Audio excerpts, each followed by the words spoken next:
Welcome to another episode of Founders Club. Today, I'm going to be talking to Avery Carl.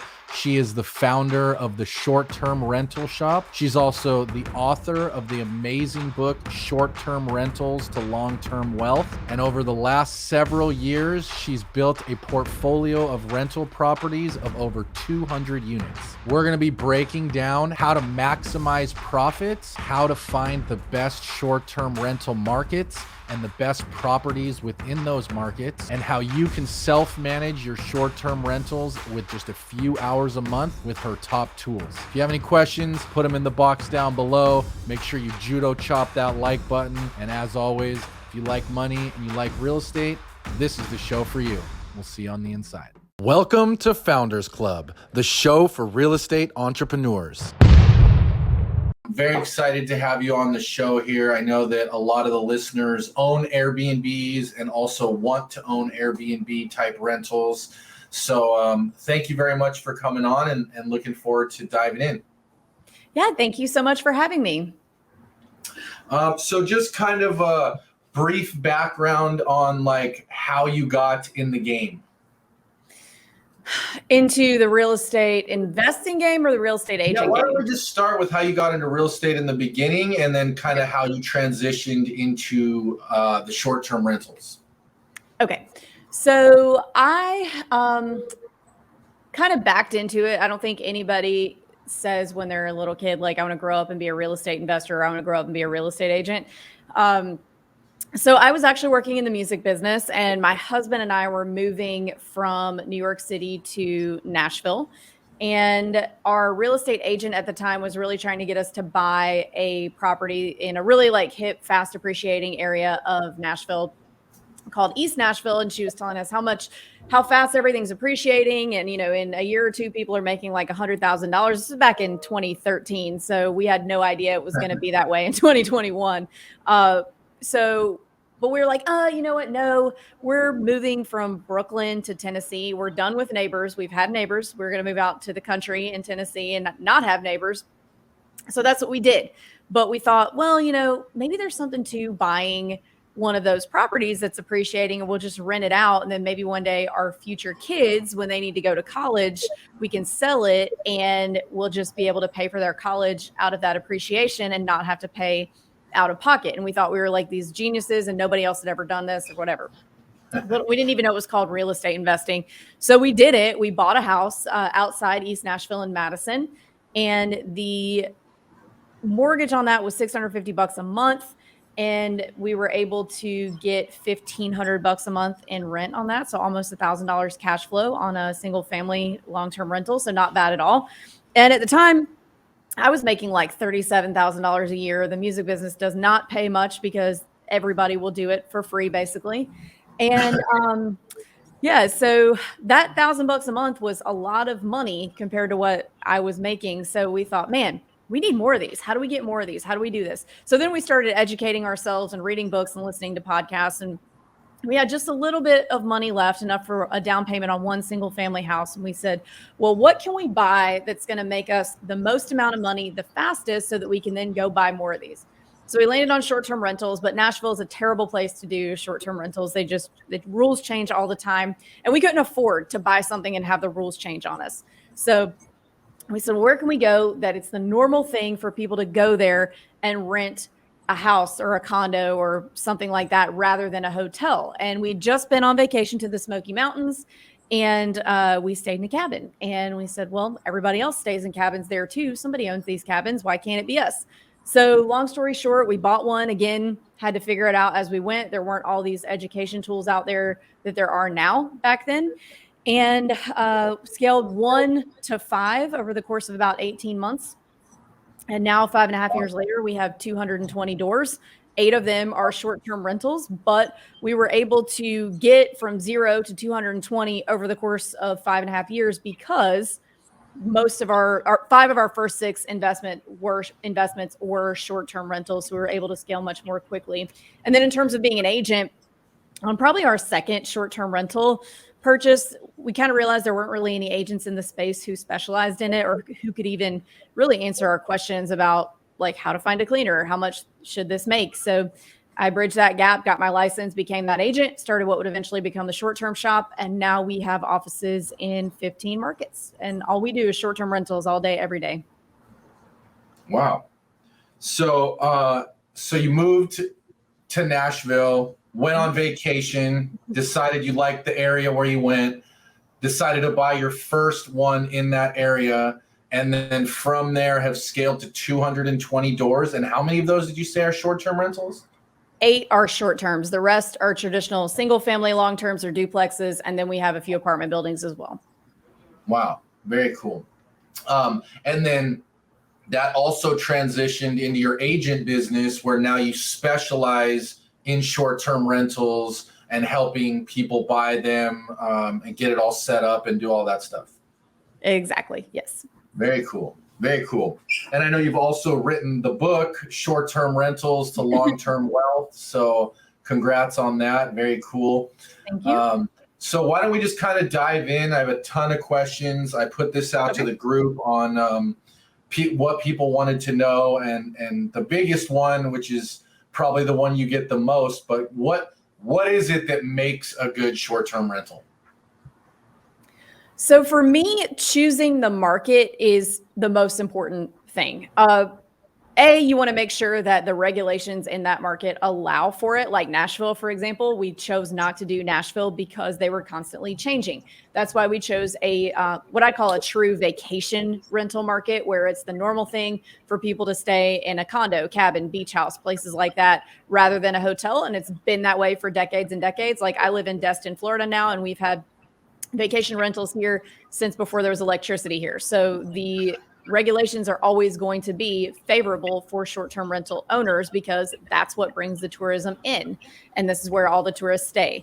And so you have to choose a market that the regulations are favorable. And then also I stick to regional drivable vacation destinations. So, I'm not buying stuff in Hawaii or Aspen where it's a big expensive plane ticket and you have to do all these crazy expensive things to get there. My markets that I stick to are markets that are all the tourism is driving there, typically from 2 to 10 hours away. And that way, because it's more affordable to get there. So you're not having to get a plane ticket. It's also more accessible because you don't have to fly. You can drive. So like when COVID happened, all of our short-term rentals boomed because everybody was tired of being in their houses, but they didn't want to get on planes and be cooped up with other people. So they were driving to short-term rental destinations to get out of, or vacation rental destinations to get out of their houses. So I choose regional drivable vacation destinations. And then whatever market you choose, if you want to go in a metro market, fine. But just make sure that those regulations are favorable and that they are well established, because if they're not, you might have to worry about what those will be when they are established. Yeah. I know that's a big one. And I definitely have some questions around that and kind of how to navigate those waters. So regional drivable. Now, does that mean regionally drivable for you or just in general for that local market? In general for that local market. So for example, one of the markets that we operate in is Galveston and Crystal Beach, Texas. So that's on the Texas Gulf Coast. So it's not really drivable for me, but drivable for the majority of the tourists who visit there. So for most of Texas and Oklahoma and some of Arkansas, that's the beach that they go to when they go to the beach. So you want to stick to markets like that. So it doesn't have to be drivable to you, but drivable to the majority of the tourism that goes there. Very cool. Okay. And then, so once you kind of pick that market, like for us here in San Diego, just right off the top of my head, I think of places like Julian. I think of places like Palm Springs. Like no one's really flying to Palm Springs, but tons of people go there and everybody's driving, from in and around Southern California. So that sounds like kind of what you're talking about. Yeah. What about, property types? Do you have a preference on like condos versus houses when you're doing your evaluations? It depends on the market. So you want to buy what the tourists have come to expect in that market. So if you're buying in a mountain town, typically they're going to want like a cabin or chalet. If you're buying in a beach market, condos can work really well if they're on the beach or like the bright colored beach house. Well, really white is like the beach house color right now, but they want like the beach house experience. So if you're coming into a market like Destin, probably a brick, 70s brick ranch home is not going to be the thing to buy. You want to buy what the tourists have come to expect and what they want to rent. Okay, so that sounds like a bread and butter type of home in whatever area it is based on the type of market it is. Yes. You're not trying to get creative. No. So, I mean, I do have some expensive houses, but I'm certainly not trying to I'm not like, we get a lot of people that are like, oh, I want to develop a tree house community. Like, okay, great, do that. But that's going to it's not as easy as you think. Or we get a lot of people that want to do like a tiny home community because they think it's going to be somehow easier or cheaper, but it's actually not.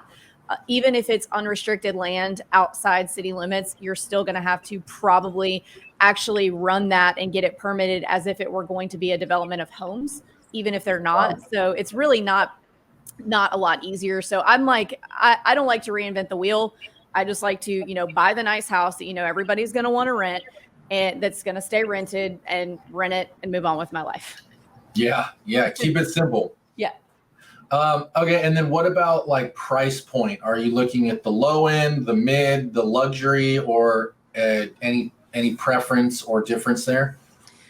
For me, I'm just looking at where the numbers make the most sense. So I have everything from a studio cabin all the way up to a 5-bedroom, what I would call luxury property, 4-bedroom luxury with a pool in Destin and, a bunch of cabins in the Smokies. So everything in between that. We got studios, 1 beds, 2 beds, 3 bed, 4 beds, and a 5 bed. And for me, it just is what the purchase price is versus what you're able to make on it. So I try to stay away from words like luxury because they're just too subjective. So what I think is luxury might not be what another person thinks is luxury, what a third person thinks is luxury. So if you use words like that, or if you're trying to focus on that and build your brand around that, you're kind of asking for a lot of headaches because there are people out there that complain about the Ritz-Carlton. And by using the word luxury, you're asking them to look at your property with that amount of scrutiny. So I'm not picky as long as it is in the location that it needs to be. So if you're buying in a beach market, you need to be walkable to the beach. If you're buying in mountain markets, like the Smoky Mountains is a little more flexible in terms of location. Like as long as you're within a 30-minute drive time of either the Strip in Pigeon Forge or the Strip in Gatlinburg, you're in good shape. But as long as it's in the Smokies, if it's that cabin look and the numbers make sense, then we're good to go. So we don't focus on any one type in terms of like low end or high end. Okay, cool. So it sounds like just kind of whatever makes sense. And I'm sure you have some sort of a formula that you use to run numbers, or is there a calculator you use, or how are you running the numbers in terms of making a deal pencil or not? So I actually built a calculator around short-term rental investing. It's on our website for this exactly. So you kind of have to start with price point. So, if you only want to spend $400,000, well, you're going to be a lot more limited in what you're able to buy than somebody who's able to spend 1.5 million. So you want to start there and then see what will that get you. You want to get the most amount of bedrooms for your price range. So 400, you're probably looking at a 1, maybe a 2-bedroom, depending on what market you're in, sometimes a 3. And you want to get the most amount of bedrooms for your price point. And, or you want to look for something that, maybe it has a lot of square footage, but a lower number of bedrooms to where you could potentially add a bedroom to create some forced appreciation there. And then also some forced extra income. Okay. And where can people find that calculator for those that want to learn more about that? Yeah, so it's on my website, theshorttermshop.com, and then there's a little button at the top that says cash flow calculator. Click there and it'll take you right down. There's a whole video where I show you how to use it, so you have to scroll down to the bottom and you'll find it. Cool. All right, definitely check that out. So what I'm hearing you say is that it's really all about number of beds is kind of the name of the game on how you maximize cash flow. Yes and no. So the number of bedrooms is typically going to be the biggest driver of income, followed by amenities. But then also, you will see some people that will find like the cheapest 5-bedroom possible, but it's not going to work because it's like we talked about, it's not something that the tourists have come to rent. So or have come to expect to rent. So what we see a lot of times is like, a 5-bedroom, would take the Smokies, for example, like a 5-bedroom cabin in the Smokies is going to be a lot more expensive than a 5-bedroom, like, mid 90s, just regular brick and vinyl siding house. The reason for that is because the cabins are more attractive to investors, which indirectly drives the prices up because investors are more willing to pay a higher price for a property that's going to make more money. So, then the closed deals drive up the comps. Whereas it doesn't happen really that way with the brick ranch homes. So in addition to like running those numbers and using those calculators, we use at the short-term shop what we call the enemy method, which is basically, it's kind of like, there's a lot of agents listening to this. It's almost like running comps on your potential short-term rentals. So what you're doing, you've looked at all the data. There's, different places you can get rental data like AirDNA, Rabu, the Price Labs market dashboard. So you figured out, okay, a 3-bedroom in this market should probably do between X and Y. And then you use the enemy method to go make sure that what you're looking at is going to be something that tourists are going to rent.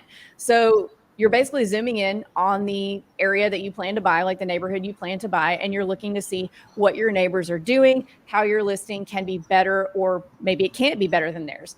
What they're getting price per night wise, what their cleaning fee is, and just kind of figuring out where you might fall on that data spectrum. Okay, cool. And I like that. What is the enemy method? Can you break that down real quick? Yeah, so we actually have a website for it. It's called theenemymethod.com. Cool.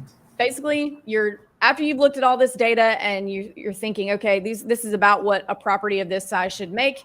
Then you're going on Airbnb or VRBO, zooming in on the neighborhood that you plan to buy in and checking out your neighbors and seeing basically why the data says what it says, where you might fall on that spectrum. So there are things that data can't tell you, like it can't tell you that a property is performing low because the pictures are terrible. It's like when you look at a listing and the agent has used like a flip phone and there's pictures of them. You could see them in the mirror taking the picture with it. So in the mirror shot. yes. So stuff like that, or if the house looks terrible, like, the paint's peeling off the front, it looks like a total haunted house that nobody wants to rent, like it's falling down. The data's not going to tell you that because it's just looking at numbers, performance numbers. So you're using the enemy method to make sure that, yours is going to perform kind of where you're looking to perform based on others around you. Yeah, no, that makes total sense because I'm sure those things make a big difference. I have an Airbnb myself, and I did the, iPhone photos myself, and then I had a friend of mine be like, "Dude, you gotta pay my buddy. He's the best photographer in San Diego," and yada yada yada. Ended up costing me $1,000, which at the time I was super mad about. But when I got the pictures back, like they're stunning. Like he added like sunsets in the background, and he like the lighting is perfect, and it like added so much to the listing that like the bookings just went crazy after that. Yeah, it makes a huge difference having pro photos.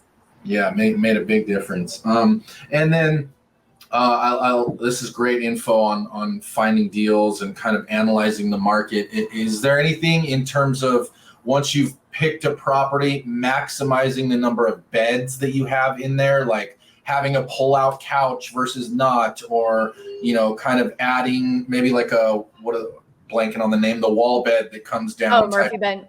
Yeah, what are your thoughts on that?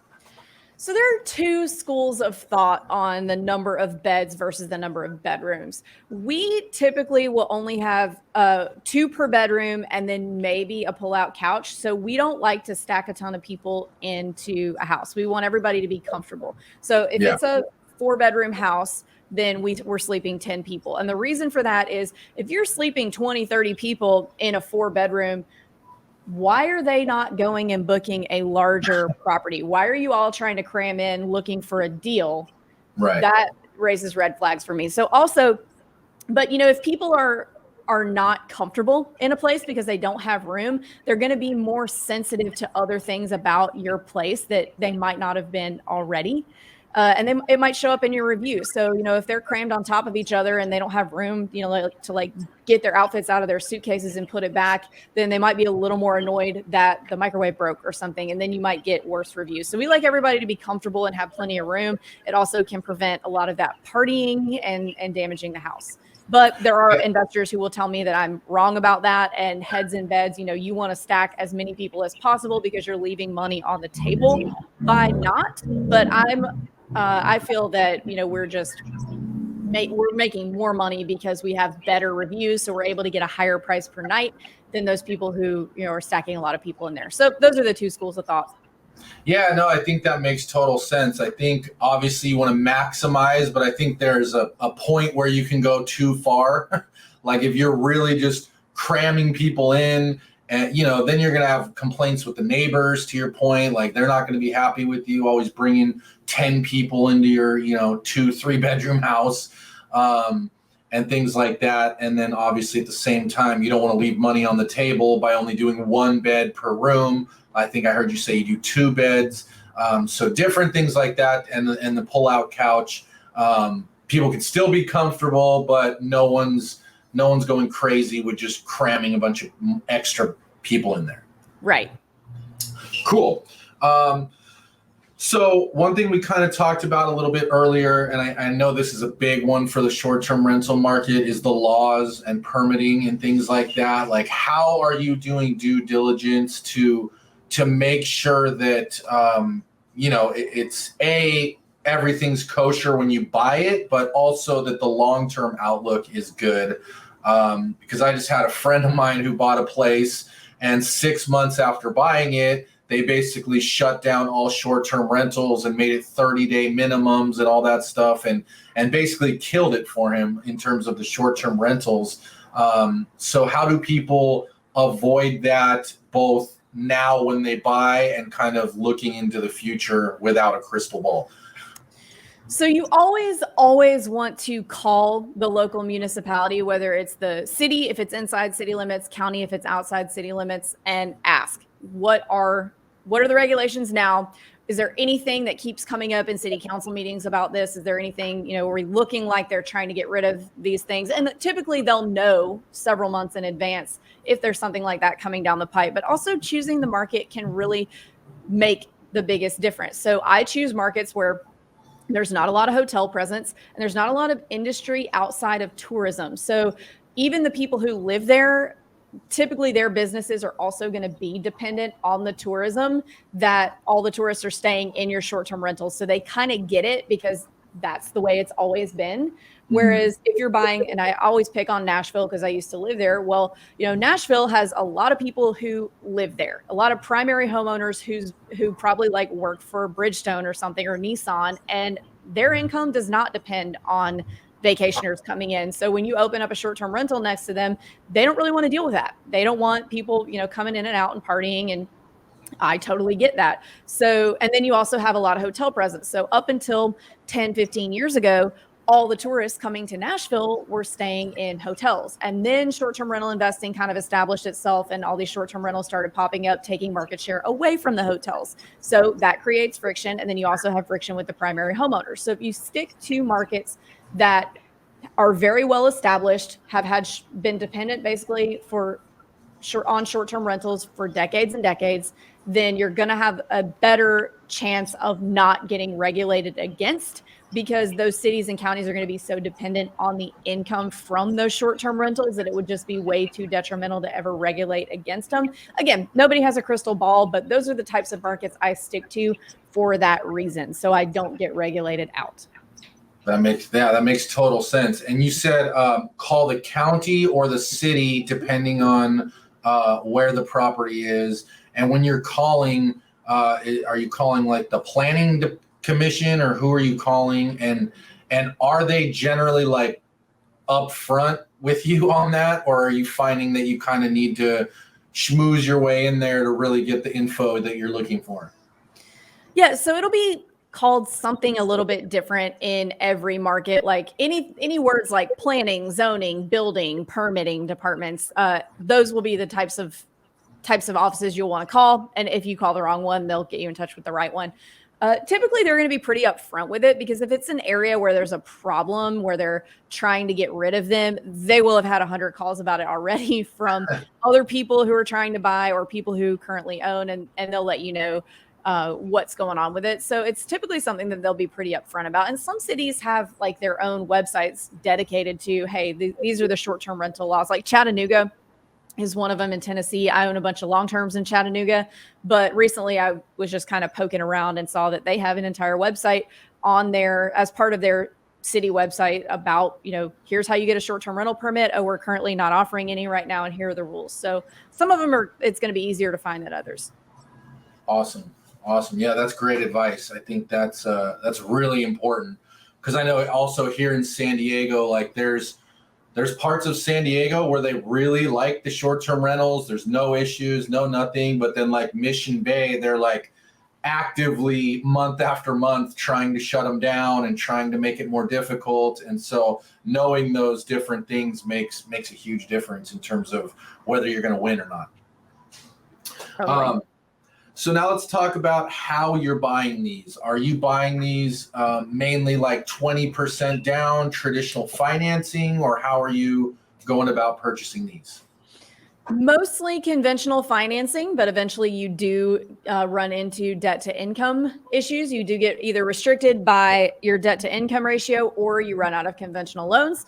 I ran out of conventional loans. And so now typically what we'll use is what's called a DSCR loan, which stands for debt service coverage ratio. And those loans they're not based off of your own personal income and debt. They are based off of, they give you the loan basically based off of what the property will make on a 1-to-1 ratio. So you just need to show that the property will cover the mortgage and income, and they will give it to you. And you do have to there is a credit score limit on that, but that's typically what people use when they run out of conventional loans, because you can have unlimited finance properties. You can drop it right in an LLC. You don't have to close in your personal name, all that fun stuff. But the interest rate's higher. That's the catch. Yeah. Yeah, I'm sure that's a give and take, but that's really cool. So that's almost more like a multifamily property then, where they're looking more at the rent roll as opposed to the person who's trying to buy it. Yes, it's very similar. Very cool. Debt service coverage ratio. So that's definitely a cool product. And are you finding that most lenders have access to products like that, or is that really specialized? More of them have access to them now than in the past, but it's still kind of specialized. We actually have a mortgage arm at the short-term shop called the Mortgage Shop that offers them. I think they're in most states now, with the exception of a few, like I know Nevada and maybe Utah, but you can find them in several places. Okay, cool. Yeah, that's a great tip. Appreciate that. So, and then once you buy it, how much are you generally putting into it in terms of like, are you freshening it up? How much furniture you're buying and kind of all of that? I've done a little bit of everything, but typically in the markets that I buy in, most everything that you're buying either was already a vacation rental or it was somebody's second home. So it'll come furnished. So that's a big line item that you can knock off. So Awesome. Usually we'll spend a few thousand just kind of freshening, but not having to do like a full on furnish and like getting the house ready to go. Yeah, that makes a lot of sense. I'm sure that saves a ton of money. So you're looking for homes that have already been a short-term rental or a second home that they would just include the furniture on it. Not always, but in the markets that we operate in, like 95% of the time, they're just going to come with all the furniture. So that makes it a lot easier. But we have bought things like rehab properties where we had to furnish everything ourselves too. Yeah. Yeah, that's great. I mean, that's a huge savings if you can get it thrown in. Mm-hmm. Yeah. And then do you have like a target profit that you're looking to make or a target cash flow number when you're analyzing these and making your decision? So we're typically looking for a 20% cash on cash return. 20%. Okay, cool. That's great. And you're getting that on most of those? Oh yeah, we're far exceeding that. That would be like the basement, but that's what you're looking for. Typically, if you manage a property correctly and you buy the right property in the right market, you can do much better than that, but you're looking for a minimum of 20. That's great. And then what are your thoughts on arbitrage? I know that's a big hot thing right now, and a lot of people trying to do that. And I know there's a lot of pros and cons around it. So I'm just curious what your thoughts are. Yeah, so that works best in metro markets. And It's not a strategy that I have used, but it can be a good one if you're using it in the right way. So if you're using it because you want to get experience in managing short-term rentals and to get some cash flow coming in, but your goal is to actually buy your own short-term rentals, then it can be really great because you're getting that experience, you're getting cash flow rolling in so that you can then go buy the properties. But I don't think that arbitrage just as the end goal, I don't think that's a good idea because you're not getting all the benefits of real estate investing, like being able to do cost segregation analysis to offset taxes, getting the appreciation, things like that. So I think as a means to an end, in order for you to be able to buy your own, it can be a great strategy, but it shouldn't be the end goal because arbitrage is just kind of like building a job for yourself, whereas actually owning the asset and owning the real estate is building wealth for yourself. Yeah, that's a great take. So if I'm hearing you correctly, and just for those that don't know, short-term rental arbitrage is basically where you go, you find a property that's listed for rent, you agree to rent the property under your name with the terms that you can sublease it out or agree to rent it as a short-term rental, and then you can make the spread between whatever you collect on the short-term rents versus what you pay out on the long-term rents. And what I'm hearing you say is that you like it for getting started. So maybe someone doesn't have 20% to put down, or maybe they have credit challenges in terms of qualifying for loans or whatever. Great way to get started, great way to get some cash flow, great way to get experience managing the property, but not necessarily a long-term building strategy because you're missing out on the depreciation, you're missing out on the appreciation and all of that. Right. Okay, cool. And then now I want to kind of get more into now you've analyzed the market, you've found a good deal, you've purchased it. Now let's talk about the kind of like the managing and kind of bookings and all of that. So are you hiring a management company for this, or are you managing it all yourself? For our short-term rentals, we self-manage, and for our long-terms, we have a property manager. And the reason we self-manage for our short-terms is because the structure of property management fees when it comes to short-terms is a lot. Like if you're somebody who's using them in the way that we use them, which is to kind of act as like a cash flow turbocharger so that we can go buy more properties, it's really kind of counterproductive because typically like the standard short-term rental property management split is 25%. And to give you a little perspective, if I had someone manage mine for 25% last year, my 8, which 2 of them were only online for half the year, so not even a full year for 2 of them, then I would have paid somebody $250,000 for basically a $50,000 gig. So, as real estate investors, we can come up with a lot better things to do with $250,000, like buy more real estate. So for us, right, it's just so easy to automate. It's not, I don't want to say it's easy, like you don't have to do anything, because that's not the case. You do have to manage your systems and you have to be, paying attention, but it's not $250,000 worth of work. Yeah, that's for sure. Yeah, the 25% is really a killer for your cash flow. It's nice to not have to do anything, but to your point, I think, once you get to the point where you own multiple and 8 in your example, it would almost make more sense to just hire a $50,000 a year employee and have them work under you to just do all the property management, or even like a virtual assistant that could probably do a lot of that stuff for you. Yeah, absolutely. And we do have a virtual assistant that it's not his full-time job. Like it's not all of his task to manage the short-term rentals or to watch it during business hours. He's got a lot of other stuff that he does for us too, but he manages those 8 part-time for us too. So that's definitely like a nice alternative. A much cheaper alternative is to have a VA help you out with that rather than pay somebody that much. Yeah, no, I hear that. And I like doing it yourself is a cash flow turbocharger.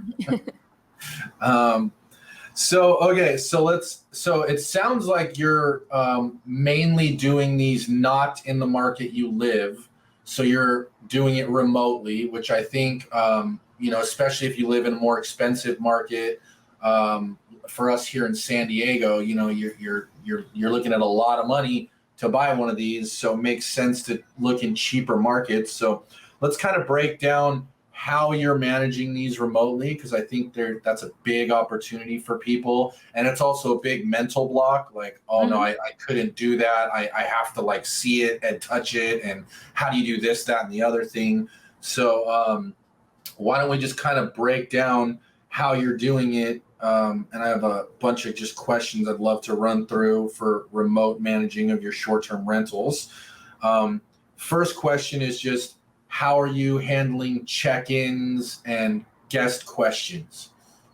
Okay, so in terms of check-ins and guest questions, you're going to be using what is called a property management software or a channel manager in some cases. There's a lot of them out there. We use Guesty for hosts, and there's a lot of automation within property management software that will answer all of their questions before they even have questions. So you want to make sure you're setting up these automations so when it automatically responds to people when they send a booking inquiry or when they do hit a number of milestones, like 48 hours to check in, 24 hours to check out. And it'll do, you write what you want it to say and it will let them know. So we make sure that when they reach out and have questions about booking, that we send them a really long message that answers everything they need to know. And that also within our listing on Airbnb and VRBO, that it says the answer to everything they need to know is in there. Like, how far is it to all the attractions? What restaurants deliver to the house? Basically any questions they could possibly have, so that you take care of that, you get out in front of it. In terms of check-ins, you will use we use a Schlage encode, but there are a number of other Wi-Fi locks where you can change passcodes remotely. But basically you're giving them an electronic passcode to get into the house, so you're not having to be there. Okay, cool. And that first software you said was Guesty? Yeah, Guesty for hosts is what we use. There are some other ones. Owner Res is a big one. That one is probably the most powerful, but it's also the most difficult to use. Hospitable is another one. There's 4 or 5 like major ones that everybody uses, but I think there's over 100 options. Very cool. And just to bring it full circle, that software that is proactively messaging guests on your behalf with all of the pre-programmed information that you've put in there, such as like, here's what to do when you check in, here's what to do when you check out, here's some great information about the area, things like that. Mm-hmm. And then if they respond, I'm guessing you probably just get a message that comes to you, and if you need to do anything else, you can answer those questions. Right. So you shouldn't really be having to respond unless they're asking something pretty specific. And you'd be surprised that most guests just kind of like book, they check in, they check out. You don't really hear much from them. Yeah, that's been my experience for the most part. And then what about cleaning and all of that? I've listened to a couple of your other interviews where you've given some good tools about some softwares that basically manage that whole cleaning process for you.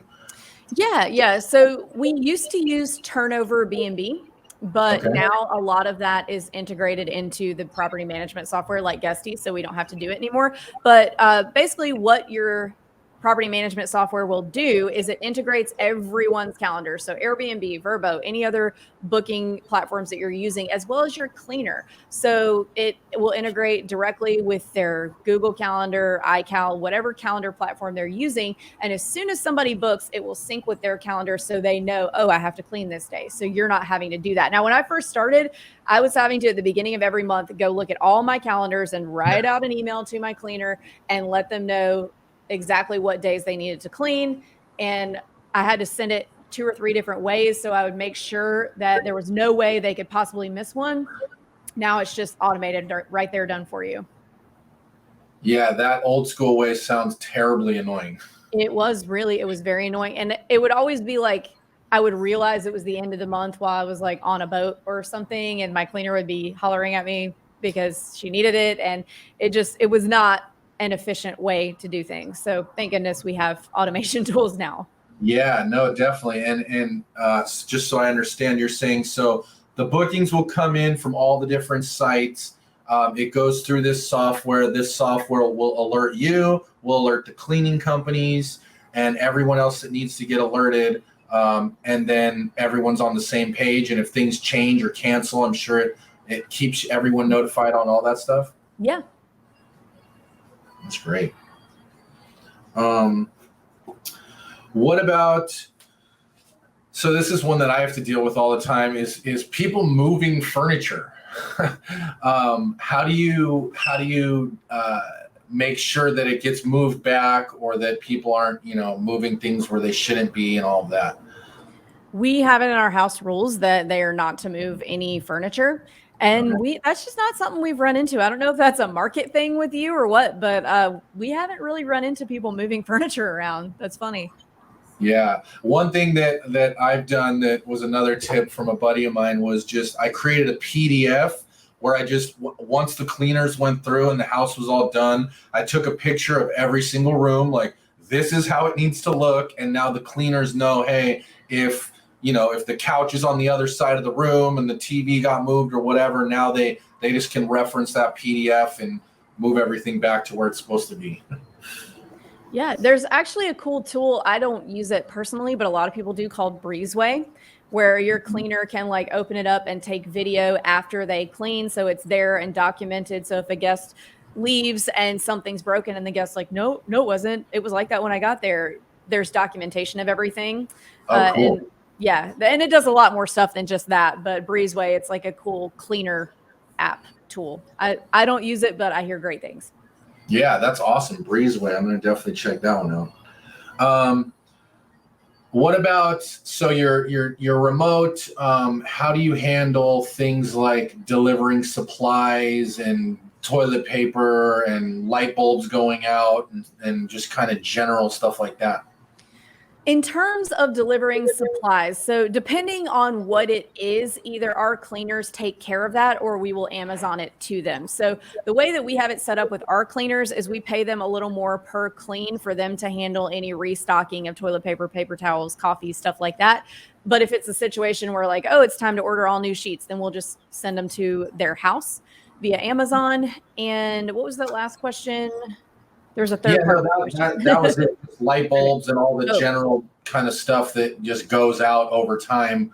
It sounds like I'm hearing you say you just pay the cleaners a little bit more money, and then they probably have a more detailed eye when they're going around. So if something doesn't gets broken or is out, or like coffee or light bulbs or toilet paper, any of that kind of stuff, you just send it to their house. And they kind of restock it for you, which is great. Pretty much. And if it's something that needs to be done by like a handy person, then the cleaner will just let us know, and then we'll call handyman. They'll come over and take care of it.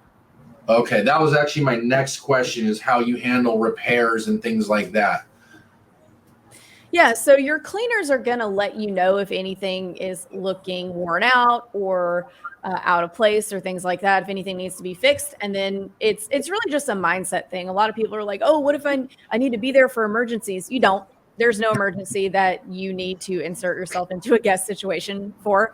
And even if if the HVAC goes out in the middle of the night, you don't need to go there. What are you going to do? Fix it? You're going to fix it yourself? No, you're going to call somebody. And if you can't get somebody over, you can get them first thing in the morning. But so really, it's just the same. You're doing the same task.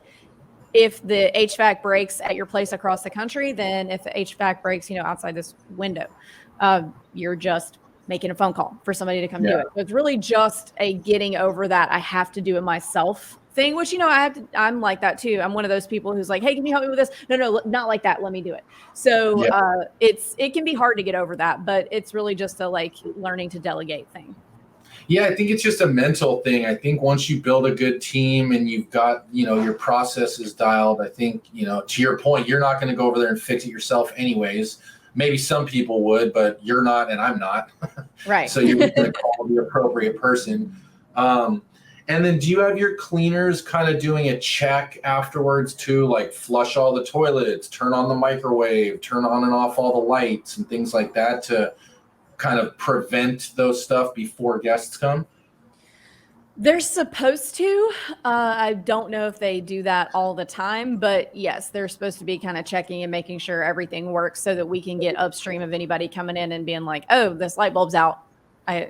Somebody needs to come do this." So, supposed to be. Okay, got it. um, and then let's talk a little bit about how you're pricing your units and how you're managing that. And then also, I think you said you have a software, or maybe it's that same one you mentioned earlier, that kind of syndicates to all the different portals so that you're not having to do each one individually. Yeah, so this is actually a separate system called Price Labs. There are other ones. Beyond Pricing is one that a lot of people use. I think most people use Price Labs now because it's the best one. And what Price Labs does is it is constantly analyzing not only current booking data for your market that you're booking in, but past. And they're also analyzing, different events that are happening in the area that might be a good reason to raise your prices. So it's looking at all of this stuff all the time and analyzing and pricing you at the highest possible amount that it thinks you're going to be able to book for. And it is really cool. Like, again, when I started, we had to go through and look 6 months out and try and, get a calendar and say, okay, well, this is Christmas, this needs to be high, or, any local events like in the Smokies, Rod Run is huge. It's like a hot rod convention. You don't know that that's happening unless you've been there during that weekend and you're like, holy crap, this town is full of people. So, it's hard to really optimize when you're trying to do it manually like that. When we switched from manual pricing to using a pricing tool like Price Labs, our income went up about 20%. Wow, that's a big difference. Yeah. And then you can probably also like manually override if you know that, oh, there's a jazz festival this weekend or something, and you can kind of adjust manually. Yeah, and you can set it to a range. You can set your floor and your ceiling and where you want it to be, and it will and it'll adjust to that. That's great. That's very cool. Price Labs. I'll check that one out too. Okay, cool. And then a couple more questions just on managing remotely. I heard you say you use the smart locks for people getting in and out. What about like cameras and things like that? What are your thoughts on cameras? I think cameras Obviously are in the appropriate places. right.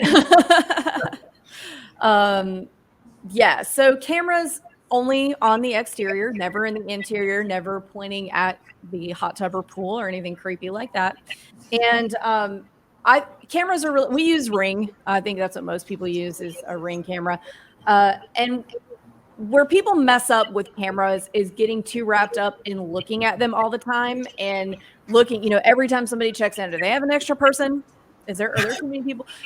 And just kind of driving themselves nuts. So my advice with cameras is you need to have them, but you don't need to be looking at them all the time. You have the cameras to refer back to if there's an incident, but you don't need to be watching all day, every day, and like finding things to be pissed off at your guests about, because you're just going to drive yourself nuts. Like they're on vacation. Let them be on vacation. They're going to, you might not smoke weed, but they might smoke weed on vacation. And so you kind of have to just, if you're not watching your camera, you wouldn't know they were doing that. And they probably are not going to like be selling drugs out of your house or burn the house down. Like just let them live. And then if something happens, then use the camera to refer back. Yeah, I like just let them live. I had a similar experience. Like we have a couple multifamily properties, and when we first got the cameras on one, it was like you're always checking it. And now I haven't looked at it in 6 months unless there's an issue, but at the beginning you can kind of get wrapped up in that. So I see what you're saying on that. So it sounds like basically just maybe have a Ring out front so you can just see who's coming in and out and kind of leave it at that. Totally. Yeah.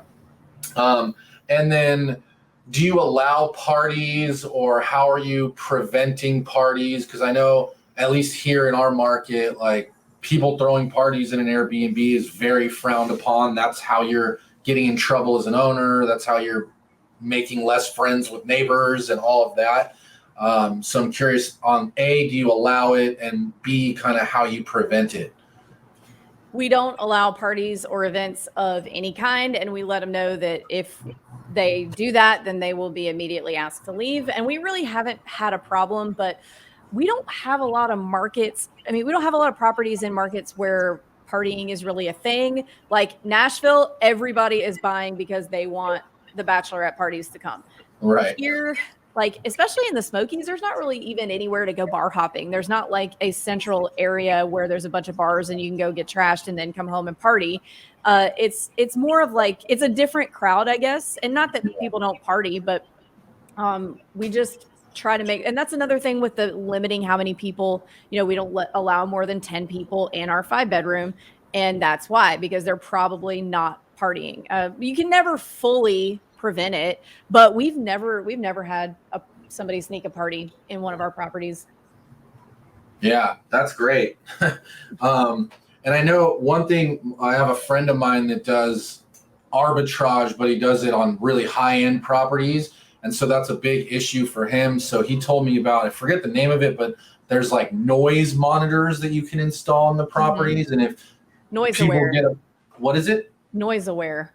Noise aware. There you go. So I think that's a great tip for anybody if that's an issue in an area that you're looking at. To your point, like a Vegas or a Nashville or someplace where people are going on those types of vacations just to kind of party it up. What a great episode on short-term rental investing. Unfortunately, we lost Avery right there at the end, but she really broke down the short-term investing game. As always, if you have any questions, put them down below. I also want to highly recommend her book, Short-Term Rentals to Long-Term Wealth. You can definitely go pick that up for even more in-depth information. And as always, if you like money and you like real estate, this is the show for you. Hit that subscribe button, and we'll see you on the next one.